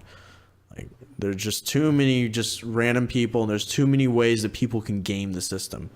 Just look at like fucking Wall Street and like the stock market. And I was here's watching the thing: anybody can play the stock market. Oh, yeah. But the thing, you're not going to win as big when you don't have as much in. Exactly. But and also you won't win as big if you have. I mean, too much Jordan empathy. played crypto and got out before the fall. Really? Yeah. He's the only person that I've heard that actually like made money with that shit. Fuck. Yeah, dude, he got out. He played big on Litecoin when Litecoin was just coming onto Coinbank. Sold that, invested it all into dollar, or I think it was like 45-cent Ripple, I think it was. Oh shit. And that hit like $1 and then sold it. I think he made like $600 to $800. Damn. But like that's kind of Like a profit. So a different example. Have you ever watched? If you ever like corporate espionage, not espionage, but corporate like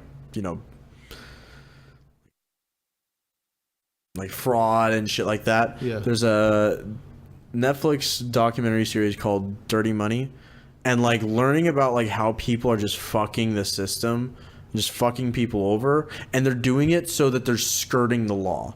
They're like doing it so it's just within legal bounds, but it's still extremely unethical or some shit like that, and they make millions and millions of dollars on it. Yeah. Now the thing is that it's not like that person is bad, right?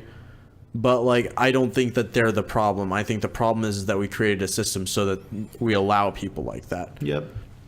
Completely, it's a side effect of capitalism. Oh yeah, It's competitive. it is competitive, but also at the same time, capitalism is probably the best solution we have. It is. At least at this point. It's the competitive nature of human beings. Oh yeah, that's the thing. People want to rise to the top.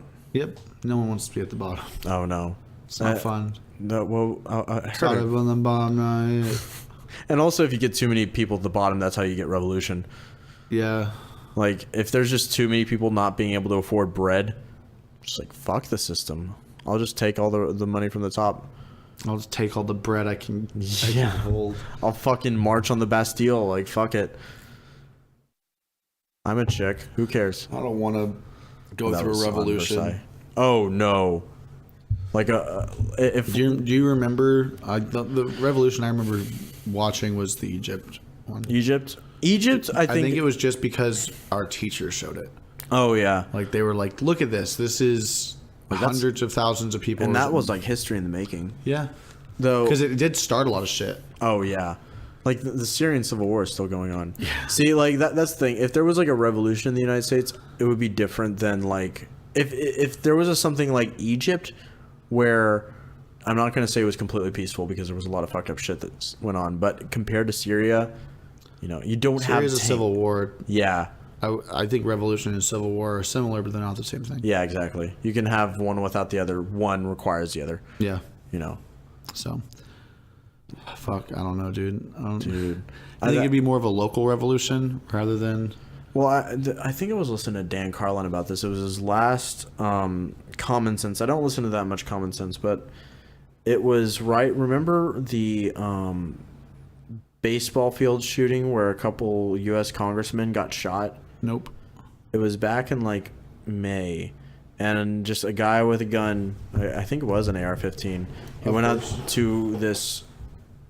Okay, so there's this tradition with like Congress where the Republicans will play the Democrats. Really? And, yeah, it's actually kind of cool, and no one really knew about it until this happened, really.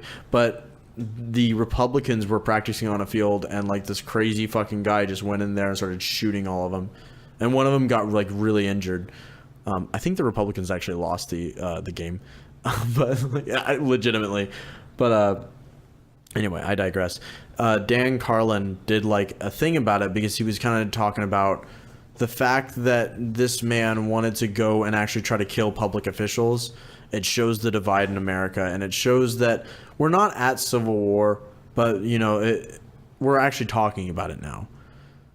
And he actually he talked about how that if we actually did have a civil war, it would not be like what it was in 1860 or 61. I forget which date it started, but you wouldn't have like the North and South. You would have like the cities versus the countries, and it would be, very fragmented, kind of like how Syria is, where there's a lot of different like sections and there's a lot of different factions all having revolution for a different reason. Yeah, it's like there in the north you have the Kurds, in the east, in the east you have like ISIS and all that, though they're mostly dead. In the south you have like the Free Syrian Army and like the cities, and in the west you have like the actual government like Bashar al-Assad.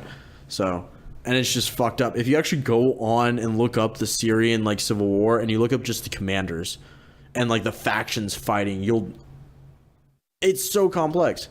The biggest war in history, World War II, there's a ton of different players, but there's main players, right? Yeah. All these players in like these, there's like uncountable numbers, because like each of these, like there's so many paramilitaries and little factions. They're all funded by different people. Some are funded by the United States. It's interesting to see where the money goes. Oh yeah, because money's power in almost every sense. Oh yeah, and it's all posturing. It's cruel, and also it's inevitable that like these big nation states like Russia and the United States will just play people off each other. Yeah. Just for political gain. Yeah, because they don't need to fight. They can get people that they fund. Exactly. We've been doing that since World War II. Why fucking fight each other and destroy each other when you could just proxy fight through a third party? You can sell them your weapons. You can train their troops. You can send aid. I mean, like fueling this. I mean, like the fucking roads that were built during the Vietnam War are still being used in Vietnam today. We pretty much fucking colonized the place for a little bit. Like, it's weird. Or like China and the United States actually fought a major war, the Korean War. But the thing is that though all those Chinese soldiers were quote unquote volunteers, so it wasn't like China was actually, it was just a volunteer army that was helping out the North Koreans. But it was like, of course it was fucking China. It's like Russian MiG pilots. It's a complex world we live in. Yeah, but it's not too complex for me. I just kind of do the same thing every day. Go about my life. I think that's what you kind of have to do. You have to keep it simple. Let the players play. Yeah, and also the world is get on the hustle, work harder. And also the world is way just too complex objectively to even think about it all. You have to keep a simple kind of nature. If you don't, you go crazy. Yeah. So, I don't know. How much time are we at? What do you think? I'm saying 2 hours. We're 13 minutes shy. 13 minutes shy. Of 2, yeah. Wow. It's a long one this time, dude. Yeah. You got any closing statements? Anything you want to promote? I'm gonna promote my new fashion line. It's called Clothes by Jim. It's just pretty much plain, solid colors. Very like if you went into a Kohl's, that's what I'm selling. That's it. Is it a markup? Like how expensive is something? Oh, it's extremely expensive. Okay. Like we're talking like $600 a shirt. Oh, didn't you see the sign? Yeah, I did. Well, fuck you too. I'm doing my closing statement. So anyway, yeah. So buy shirts by Jim. There's $7 million a piece, and I bid you adieu. He's only making 2 of them. Yeah, so and buy it quick. And they're for me and Ross. So you lost I will your sell chance. mine for $8 million. $8 million. $8 million. Okay. Well, I need to get a cut of that. You get the $7 million. I just get $1 million off of it. Oh yeah. Okay. That's fair enough. All right. Okay. With that, we're bringing it all out. Thank you guys for watching, and we'll be trying to put out a new one soon. You mean listening? I want to die. Well, what a podcast. I really hope you guys enjoyed it as much as we did. We sure had a whole bunch of fun. I had a whole bunch of fun making it. And I know it's on the longer side, so if you made it this far, I want you guys to go ahead and comment down below what your favorite cereal is. I want to see how many people actually made it this far, how many people just say they listen to the podcast. So thank you guys so much for listening, and I hope to get a couple more out as soon as possible.